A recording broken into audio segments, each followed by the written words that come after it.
오늘 본문의 말씀은 사실 우리에게 너무 익숙한 말씀이죠. 한 중풍병자가 네 사람의 도움으로 예수님께 나와서 죄 용서함 뿐만 아니라 육신의 질병, 중풍병을 고침받는 그런 내용입니다. 어제 말씀을 준비하면서 이런 생각을 해보았습니다. 본문에 등장하는 이 중풍병자는 그 당시 한 사람, 중풍병자 한 사람이기도 하지만 어떻게 보면 오늘 우리 인간의 모습, 죄로 인해서 아무것도 할 수 없는 인간의 무능함을 비유적으로 표현하는 한 사람이지 않을까, 이런 생각을 해보았습니다. 저는 오늘 본문을 통해서 하나님께서 우리에게 주시는 하나님의 음성을 함께 듣기를 원합니다. 여러분은 예수님이 이 땅에 오신 목적이 무엇이라고 생각하십니까? 예수님이 이 땅에 오신 목적은 우리 죄를 사하고 또 우리를 구원하기 위해서 다양하게 이야기할 수 있겠죠. 그런데 마가복음에 의하면요, 예수님께서 자신이 이 땅에 오신 목적을 이렇게 설명합니다. 하나님 나라를 선포하고 그 하나님 나라 복음을 전하기 위해서 왔다라는 것입니다. 마가복음 1장 15절 또 38절 설교 노트에 있는데요, 참고하시고요. 오늘 본문에서 이 중풍병자는 어쩌면 우리가 들어가야 할 하나님의 나라, 우리가 누려야 할 하나님의 나라를 자신의 힘으로는 도저히 들어갈 수도 또 누릴 수도 없음을 간접적으로 보여주고 있지 않은가 생각합니다. 그런데 오늘 이 사건의 마지막은 어떻습니까? 예수님께서 그 중풍병자의 병을 고쳐주십니다. 병만 고쳐주시는 것이 아니라 죄 용서도 선언하십니다. 즉 이 중풍병자가 어떻게 하나님 나라에 들어가고 그 하나님 누릴 수 있는지를, 오늘 우리는 어떻게 하나님 나라에 들어가고 하나님 나라를 누릴 수 있는지를 보여주는 그런 사건이라고 할 수 있을 것입니다. 오늘 본문은 중풍병자를 치유하는 사건이지만 이 사건을 통해서 예수님은 두 가지 문제를 다루고 있습니다. 첫 번째는 믿음에 대한 문제를 다루고 있고요, 두 번째는 죄에 대한 문제를 다루고 있습니다. 이 두 주제가 왜 중요한가 하면 저에게는 굉장히 중요합니다. 여러분들에게는 안 중요할지 모르겠지만 이 두 주제는 너무나 중요해요. 왜냐하면 예수님께서 마가복음에서 선포하신 이 하나님의 나라와 밀접한 연관이 있기 때문에 그렇습니다.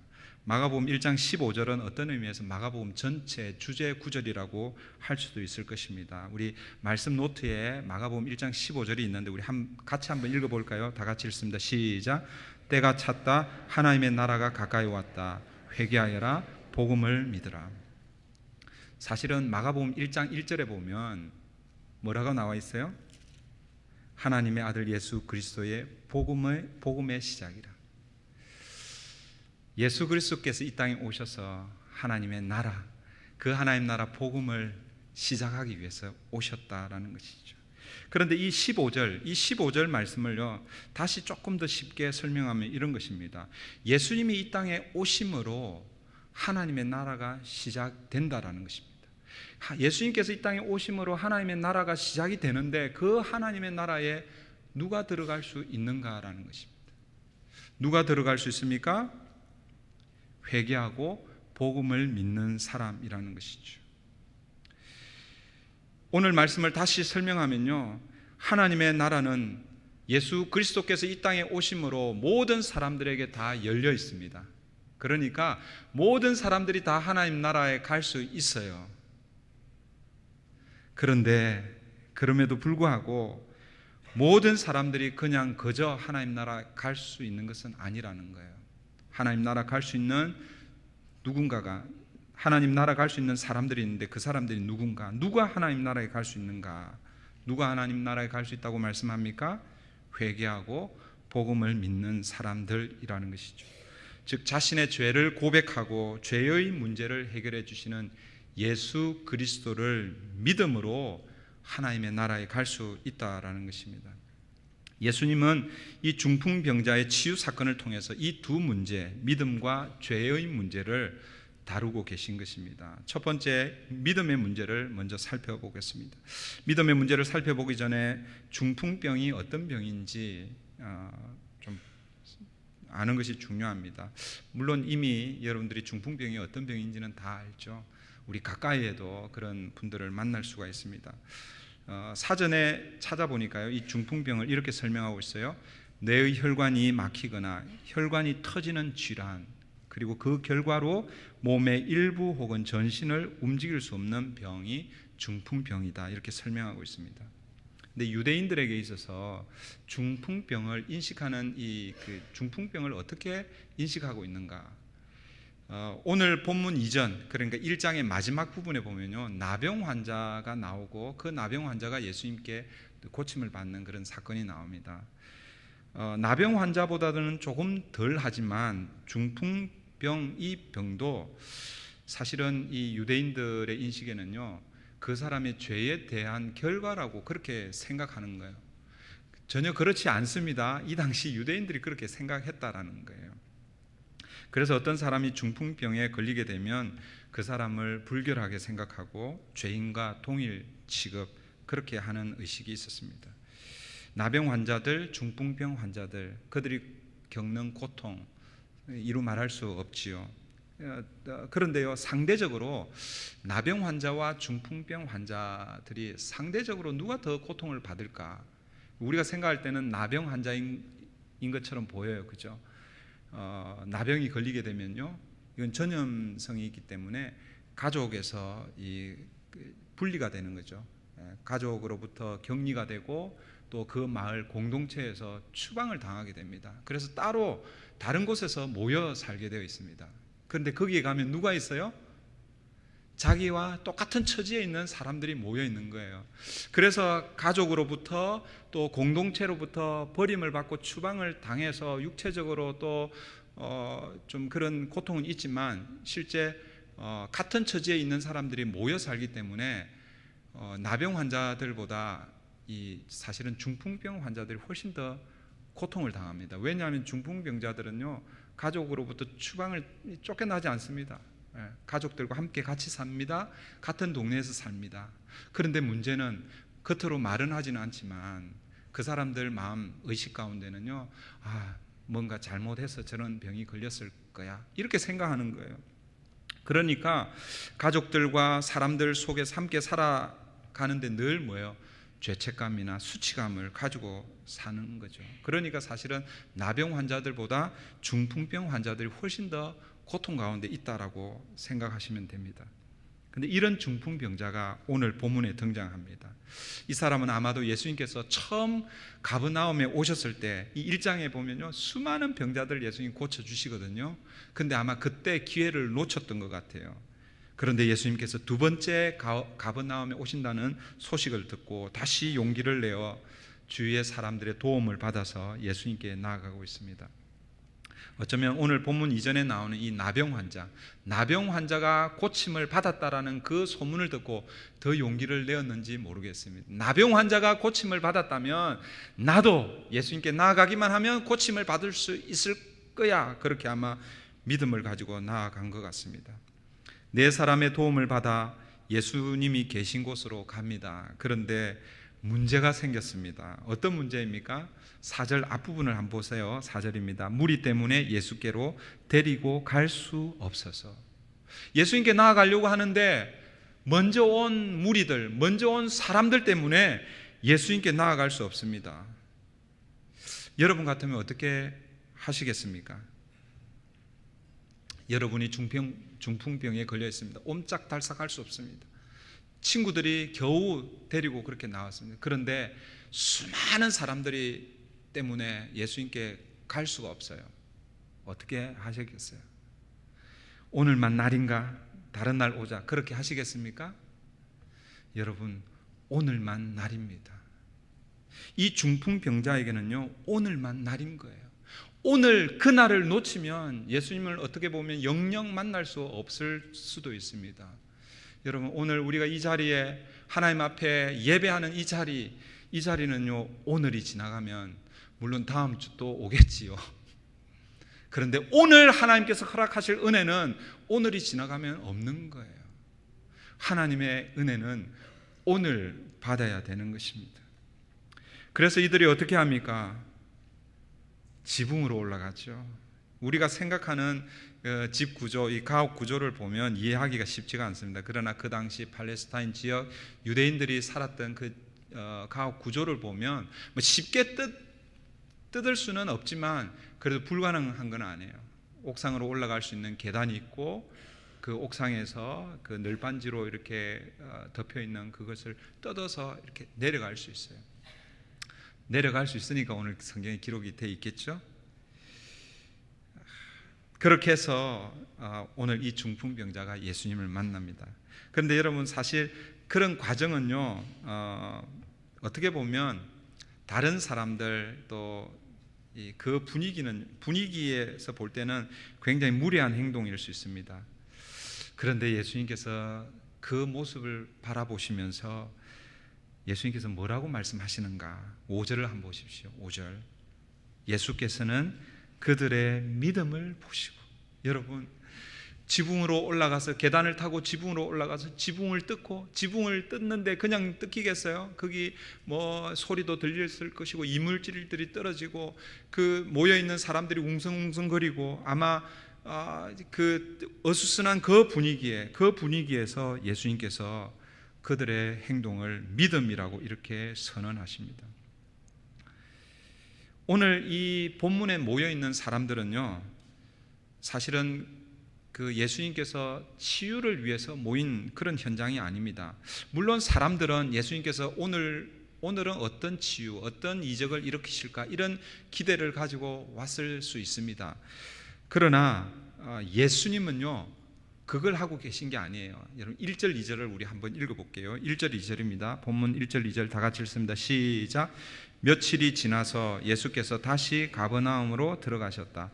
예수가 집에 계신다는 말이 퍼지니 많은 사람이 모여들어서 마침내 문 앞에조차도 들어설 자리가 없었다. 예수께서 그들에게 말씀을 전하셨다. 예수님께서요, 뭐 하고 계신 거예요?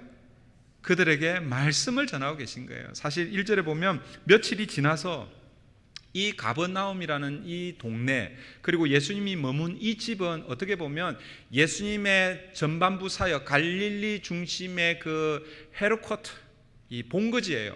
그러니까 갈릴리 북부 지역을 예수님께서 사역을 하실 때에 여기저기 이 마을 저 마을 사역하시고 재충전이 필요하시면 돌아오는 곳이 어디냐면요, 가버나움이고 오늘 예수님이 들어가신 이 집인 거예요. 그러니까 며칠이 지나서 예수께서 다시 가버나움으로 오셔서 집으로 들어가셨다, 이 말은 사실은 예수님이요, 사역을 마치고 좀 쉬기 위해서 오신 거예요.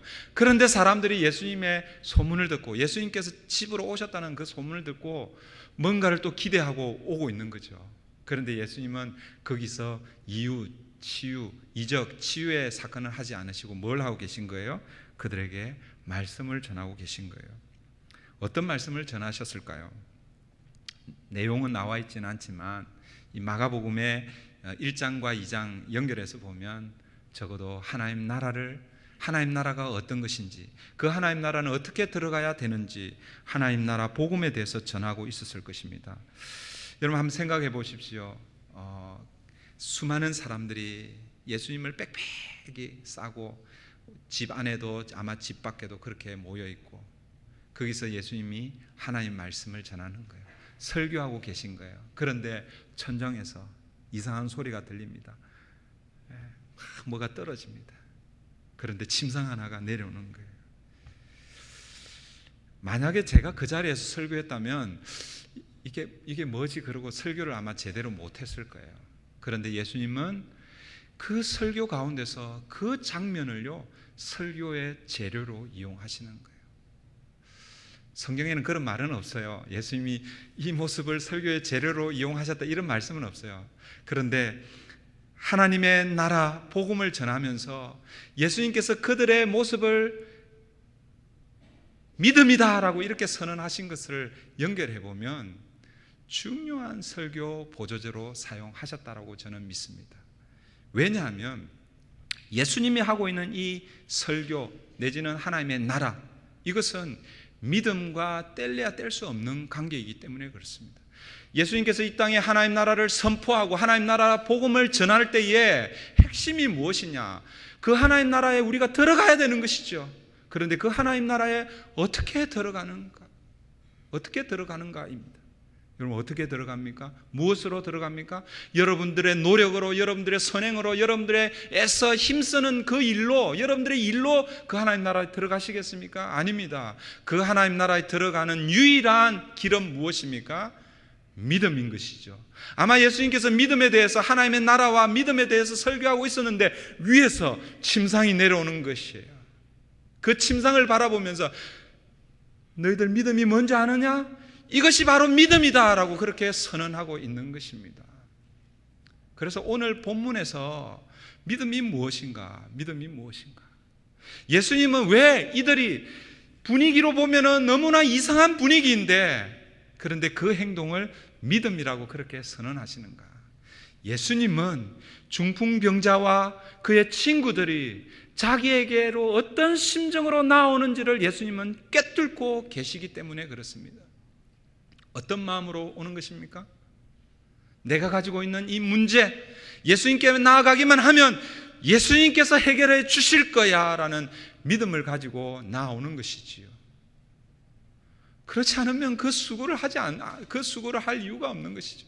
그런데 예수님은 그걸 아시고 그들을 향해서 믿음이라고 그렇게 선언해 주시는 것입니다. 사랑하는 성도 여러분, 믿음이 무엇입니까?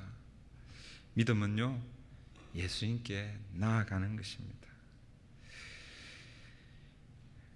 그런데 예수님께 나아갈 때요, 오늘 사실은 초반부에 보면 이 중풍병자가 장애물에 딱 부딪혔잖아요. 어떤 장애물입니까? 예수님께 나아가지 못하도록 방해하는 것이 있습니다. 오늘 이 본문의 중풍병자에게는 수많은 무리가 장애물이었습니다. 그 수많은 무리를 한번 생각해 보십시오.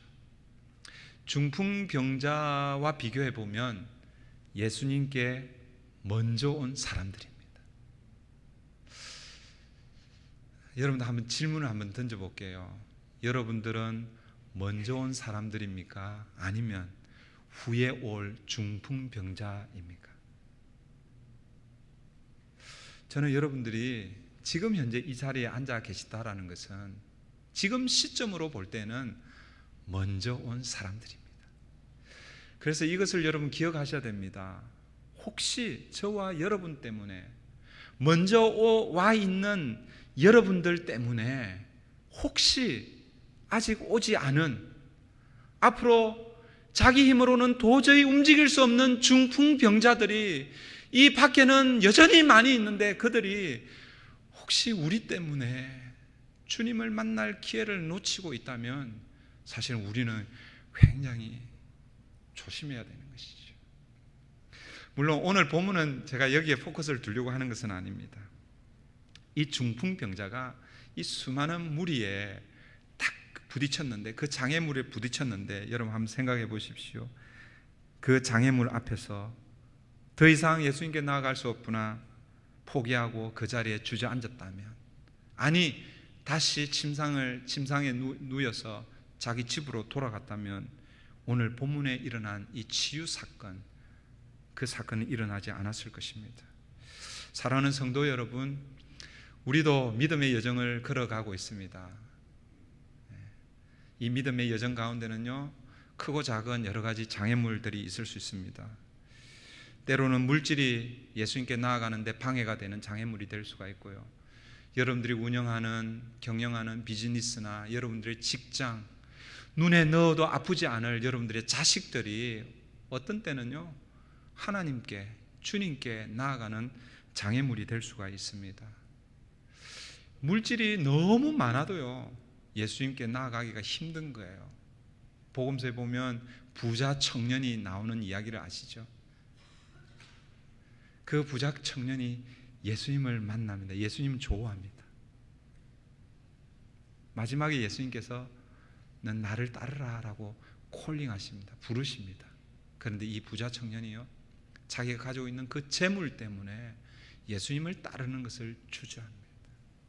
물질이 예수님을 따르는데 방해가 될 수 있습니다. 가난하면 또 가난한 대로 예수님을 따르는 게 쉽지가 않죠. 그런데 여러분, 두 렙돈 가졌던 그 과부 여러분 기억하시죠? 돈이 없으면 예수님을 따르는 게 쉽지 않을 것 같은데, 그런데 그 여인은요 가진 것이 사실은 두 렙돈 그러면 2불, 오늘로 하면 2불이잖아요. 2불. 2불보다 좀 많나요? 적나요? 사실은 아무것도 가진 게 없다라고 생각하는 것이 낫죠. 아무것도 가진 것이 없는데 주님을 따르고 있습니다. 사랑하는 성도 여러분, 여러분 앞에 놓여 있는 장애물들이 무엇입니까? 그 장애물 앞에서 여러분 주저앉지 마십시오. 일어나십시오. 그 장애물을 뚫고 예수님께 나아가야 하는 것입니다. 쉽지는 않겠죠. 그래서 여러분 누가 필요합니까? 오늘 이 중풍병자에는 누가 옆에 있었습니까? 4명의 친구들이 있었습니다. 우리도 마찬가지입니다. 우리도 이 믿음의 여정, 믿음은 나 혼자 지키면 되는 것처럼 보이지만 아닙니다. 신앙생활은, 교회는 공동체입니다. 함께 가는 것입니다. 물론 예수 그리스도를 인격적으로 고백해야 하지만, 그러나 예수 그리스도를 인격적으로 고백한 이후에는 그 다음에는요 뭐예요? 가족이 생기는 거예요. 공동체가 생기는 거예요. 함께 믿음의 여정을 걸어가는 거예요. 여러분 한번 마음속으로 생각해 보십시오. 여러분의 믿음의 여정 가운데 내 옆에, 내 주위에서 내가 오늘 이 중풍병자처럼 고통의 자리에서 꼼짝달싹할 수 없는 그 자리에서 내 손을 잡아 일으키고 함께 가자라고 해줄 믿음의 동지들, 동력자들이 있습니까? 여러분 그런 사람들이 있는 사람들은 행복한 사람들이죠. 여러분 제가 바라기는 적어도 4명 정도는, 그래야 동, 서, 남북에서 여러분들을 돕는 거예요. 적어도 4명 정도는 여러분 믿음의 여정 가운데 믿음의 동력자들이 있으면 좋겠어요. 여러분의 구역에, 여러분의 선교회에, 우리 교회에서 함께 섬기는 부서와 또 여러 사역을 통해서 함께 그런 귀한 믿음의 동력의 관계를 세워가기를 바랍니다. 오늘 본문에서 두 번째로 생각할 부분은 죄에 대한 부분입니다. 어떻게 보면 오늘 본문의 핵심이 아닐까 생각합니다. 예수님께서 중풍병자와 4사람의 믿음을 보시고 뭐라고 선언하시는가? 이 중풍병자와 4명의 사람들의 행동을 보고 믿음이다 라고 그렇게 선언하시고 나서 그 다음에 뭐라고 말씀하시는지 5절을 우리 한번 읽겠습니다. 5절 다 같이 읽습니다. 시작. 예수께서는 그들의 믿음을 보시고 중풍병 환자에게 이 사람아 내 죄가 용서받았다 하고 말씀하셨다. 중풍병자와 4사람이 예수님께 나왔을 때 여러분 어떤 기대를 가지고 왔을까요? 어떤 마음을 가지고 왔을까요?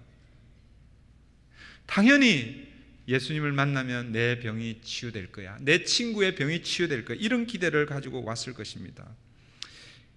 예수님은 그것을 잘 알고 계셨지만 그러나 그들의 기대와는 전혀 다른 선언을 하고 계십니다.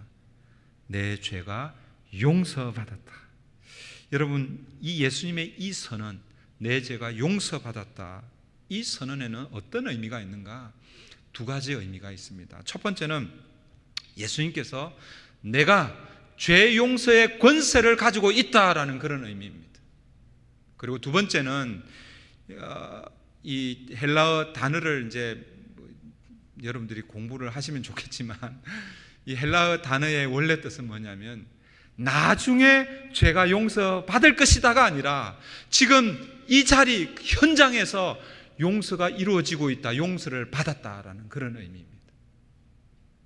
다시요, 내 죄가 용서받았다, 이 의미는 내가 예수 그리스도께서 죄 용서의 권세를 가지고 있음을 선언하는 선언이고, 그리고 죄 용서가 후에 나중에 일어날 것이 아니라 지금 이 자리에서 용서가 일어나고 있다라는 그런 선언이라는 것입니다. 이 선언을 듣고 사람들이 웅성웅성하는 거예요. 특별히 그 자리에 있는 율법 학자들이요, 마음에 무슨 생각을 하고 있습니까? 7절입니다. 7절을 다 같이 읽습니다. 시작. 이 사람이 어찌하여 이런 말을 한단 말이냐? 하나님을 모독하는구나. 하나님 한 분밖에 누가 죄를 용서할 수 있는가 하였다. 여러분, 이 사람들의 말이 맞아요, 틀려요? 여러분, 이 사람들, 이 율법학자들의 말이요, 틀린 게 아닙니다. 정확합니다. 100% 정확해요. 지금 오늘 신학교에서도 만약에 죄 용서에 대해서 가르치면 죄 용서의 권세는 하나님 한 분밖에 없다라고 그렇게 가르칠 것입니다. 그렇게 가르치지 않으면 다 이단이 되는 거죠.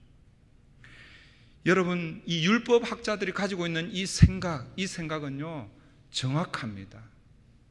여러분, 죄 용서는 누구에게 있습니까? 하나님에게 있는 거예요.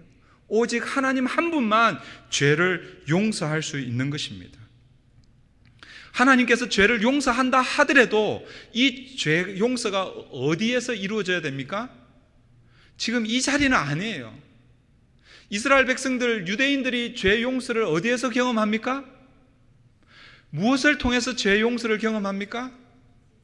희생 제사를 통해서, 속죄 제사를 통해서 죄 용서를 받는 거예요. 그러니까 지금 이 자리에서는 아니에요.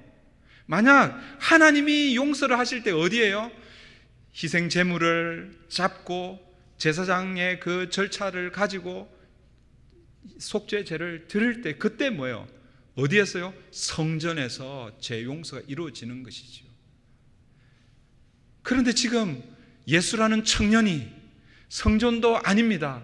한 가정 집에서 내 죄가 용서받았다라고 선언하는 것입니다. 아니, 이 사람이 누구기에 하나님 한 분밖에 죄 용서할 수 없는데 자기가 죄 용서를 선언하는가? 그리고 지금 이 자리에서 죄가 용서되고 있다니, 이 무슨 회개망측한 말인가? 사실은요, 이 사람들의 말이 틀리지가 않는 것입니다. 그런데 여러분, 이들이 간과하고 있는 것이 한 가지가 있죠. 누구를 간과하고 있습니까? 예수 그리스도가 누구인지를 모르는 거예요. 인간의 몸을 입고 오신 하나님이라는 사실을 알았다면 이렇게 반응하지 않을 것입니다.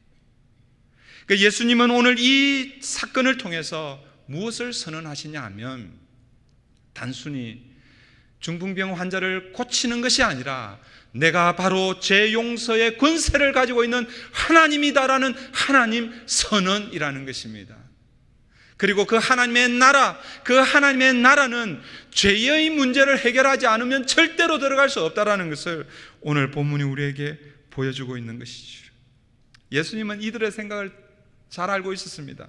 그래서 그들에게 퀴즈를 하나 내고 계시죠. 9절입니다. 우리 9절을 한번 읽어볼까요? 다 같이 읽습니다. 시작. 중풍병 환자에게 내 죄가 용서받았다 하고 말하는 것과 일어나서 내 자리를 걷어서 걸어가거라 하고 말하는 것 가운데서 어느 쪽이 더 말하기가 쉬우냐? 제가 이 말씀을 대할 때마다 늘 헷갈려요. 여러분들은 안 헷갈리시는가 봐요. 어느 게 쉬운지 저는 이거 읽을 때마다 늘 헷갈려요. 그래서 제가 어제도 이 말씀을 준비하면서 어느 게 더 쉽지? 제가 결론을 내렸습니다. 이건 제 결론인데 다른 분들은 또 다를 수 있습니다. 예수님께서 오늘 이렇게 질문한 것은 어느 게 더 쉽고 어느 게 더 어렵다, 이걸 따지기 위해서 주신 질문이 아니에요. 그래서 이제 앞으로는요, 물론 예수님이 어느 게 더 쉽냐라고 이렇게 질문을 했기 때문에 뭐 생각은 해보실 수 있지만 그게 중요한 게 아니에요. 그래서 이제 앞으로는 어느 게 더 쉽지 어느 게 더 어렵지 그렇게 여러분 생각하지 마세요. 그럼에도 불구하고 또 여러분들 궁금할 것 같아서 ESV 주석, 우리 교육부에서 사용하는 영어 English Standard 버전인데요, 우리 교육부 학생들이 그 버전을 보고 있거든요.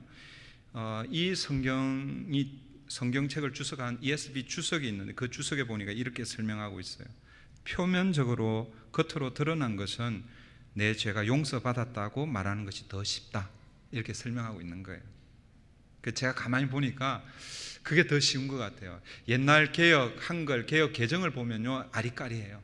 그런데 세번역은요 딱 보면요 아주 쉬워요. 예수님이 제일 마지막에 이렇게 말씀하고 있잖아요. 어느 쪽이 더 말하기가 쉬우냐?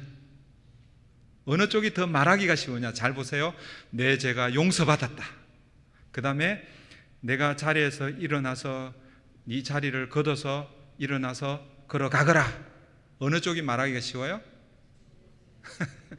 내 죄가 용서받았다. 이게 말하기가 쉽죠.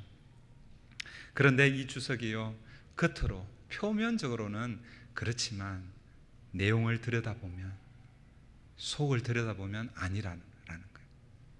사실은 내 죄 용서받았다, 그게 사실은 더 어려운 문제이죠.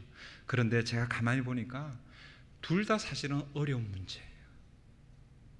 죄를 용서하는 문제도, 중풍병을 치유하는 이 문제도 사람의 손에 달려있는 것이 아닙니다. 이 두 문제는 다 누구에게 달려있는 거예요? 하나님에게 속한 것이에요. 그럼에도 불구하고 예수님께서 이들에게 질문한 이유는 무엇이냐면, 마가복음 1장에서 예수님께서 수많은 질병들을 고치셨습니다. 그래서 사람들이 이제는 대충 알고 있는, 저 청년은 대단하구나, 질병을 고치네, 알고 있는 거예요.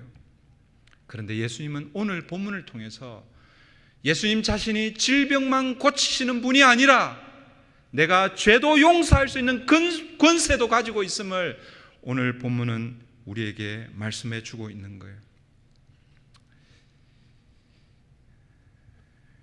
사랑하는 성도 여러분, 오늘 이 본문은 단순히 치유 사건을 보여주기 위해서 우리에게 주신 사건이 아닙니다. 오늘 이 본문을 통해서 예수님에게 죄 용서의 권세가 있음을 보여주는 사건입니다. 이 10절이 어떻게 말씀하고 있습니까? 그러나 인자가 땅에서 죄를 용서하는 권세를 가지고 있음을 너희에게 알려주겠다. 그래서 오늘 본문은요, 제가 개인적으로 볼 때는 너무나 중요한 사건입니다. 무엇과 관련해서요? 하나님의 나라와 관련해서. 마가복음 전체 주제가 무엇이라고 말씀드렸습니까? 하나님의 나라. 예수님께서 이 땅에 오신 목적이 무엇이라고요? 그 하나님 나라를 위해서, 하나님 나라를 선포하고 그 하나님 나라 복음을 전하기 위해서. 예수님이 하나님의 나라를 선포하셨습니다. 아니, 예수님이 이 땅에 오심으로 하나님 나라가 사실은 열렸습니다. 그 하나님 나라에 누가 들어가야 합니까? 예수님만 들어가면 그 아무 의미가 없는 거잖아요. 예수 그리스도께서 시작한 그 하나님 나라, 누가 들어가야 돼요? 우리가 들어가야 되는 것이죠. 사람들이 들어가야 되는 것이죠. 그런데 사람들에게는요, 문제가 있는 거예요. 문제. 마가복음 1장에 예수님의 하루의 일과가 빡빡하게 기록이 되어 있습니다.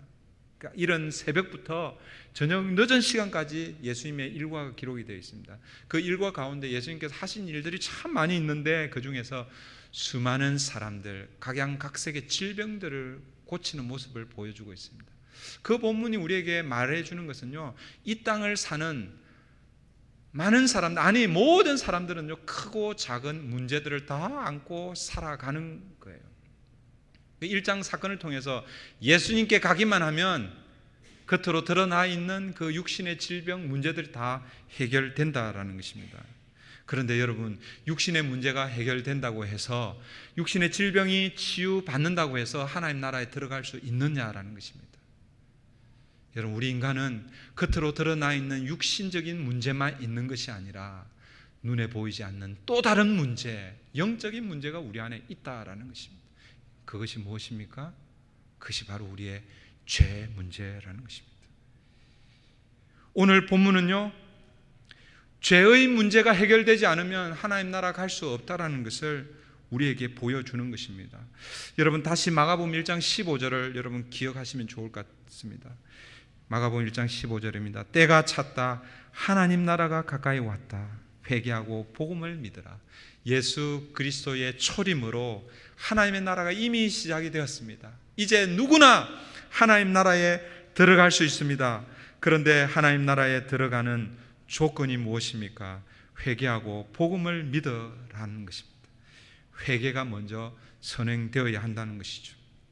이것은 우리 안에 있는 영적인 죄 문제가 해결되지 않으면, 죄 문제가 다루어지지 않으면 절대로 하나님 나라에 들어갈 수 없다라는 것을 의미합니다.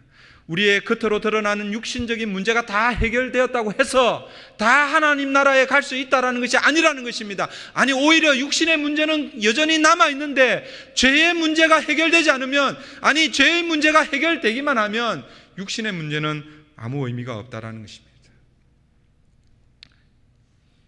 오늘 본문은 예수님께서 그 죄 문제를 해결하기 위해서 예수님이 오셨다라는 것을 보여주는 본문입니다. 이제 말씀을 맺습니다. 서두에 중풍병에 대해서 말씀드렸습니다. 중풍병이 어떤 병인가?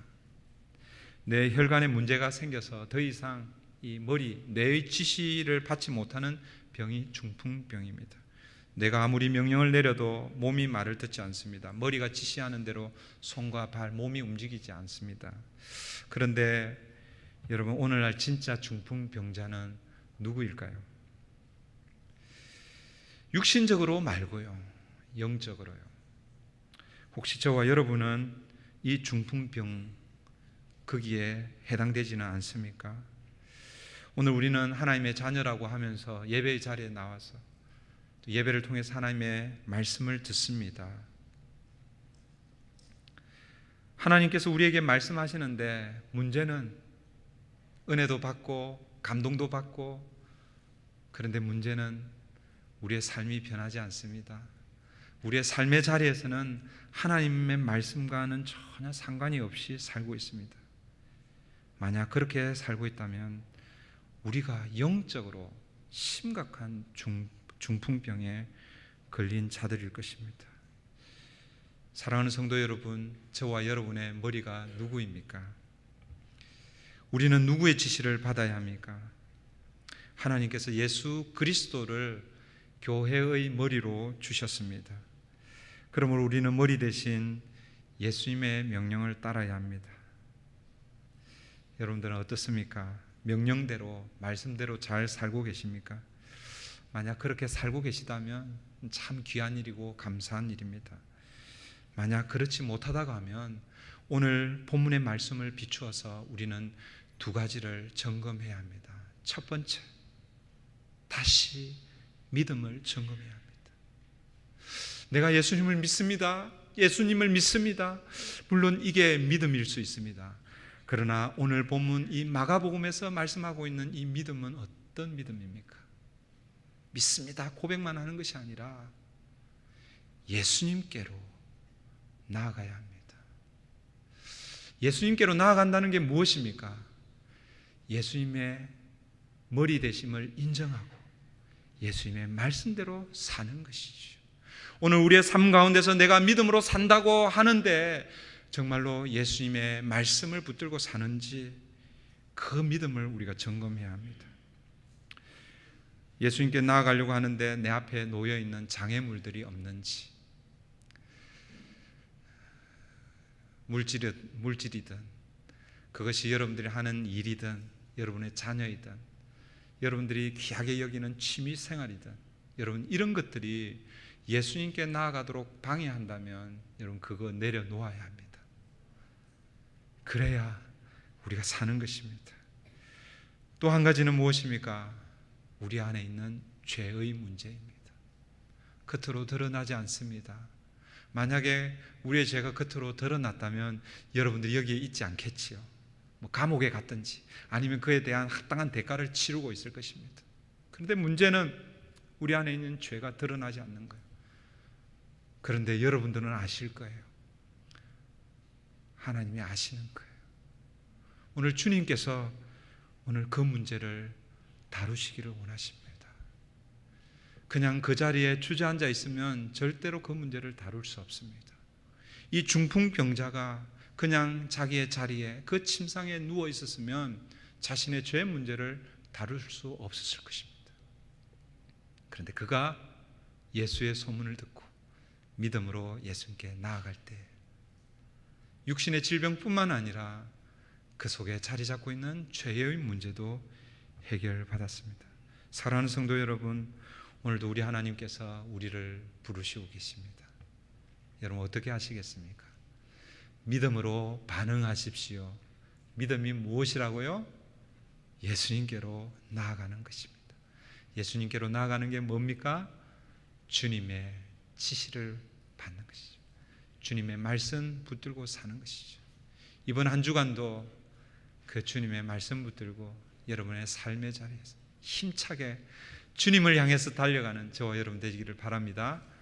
기도하겠습니다. 하나님 아버지, 우리는 겉으로는 멀쩡하고 또 하나님의 자녀로 예배의 자리에서 예배드리고 그럴듯하게 하나님 이 땅을 살아가고 있습니다. 그런데 오늘 본문의 말씀을 비추어 보니까 우리의 내적인 문제가 더 심각하다라는 것을 오늘 말씀을 통해서 확인합니다.